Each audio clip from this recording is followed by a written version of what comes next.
મધ્ય પૂર્વમાં Iran Israel યુદ્ધની ગંભીર અસરો હવે મહારાષ્ટ્રના શહેરોમાં જોવા મળી રહી છે। પરભણી અને છત્રપતિ સંભાજીનગરમાં પેટ્રોલ ડીઝલ ખૂટી જવાની અફવા ફેલાતા પેટ્રોલ પંપ પર વાહન ચાલકોની મોટી ભીડ જોવા મળી।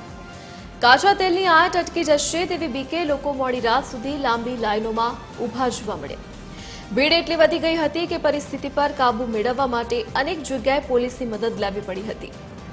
જો કે પેટ્રોલ પંપ ડીલર્સ એસોસિએશને સ્પષ્ટતા કરી છે કે શહેરમાં ઇંધણનો પૂરતો જથ્થો ઉપલબ્ધ છે, તેથી નાગરિકોએ ખોટી અફવાઓથી ગભરાવાની જરૂરત નથી।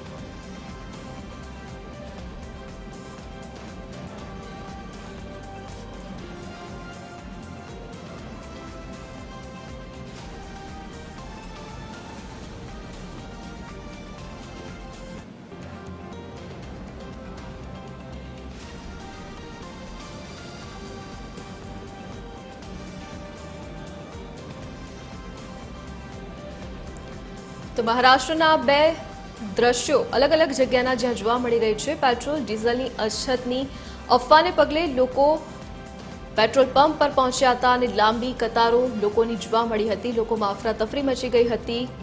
ખોટી અફવાને પગલે તમામ લોકો પેટ્રોલ પંપ પર પહોંચ્યા હતા પેટ્રોલ પુરાવવા માટે, પરંતુ પેટ્રોલ એસોસિએશન તરફથી જાહેરાત કરવામાં આવી છે કે પૂરતો જથ્થો ઉપલબ્ધ છે, લોકોએ ગભરાવાની જરૂરત નથી।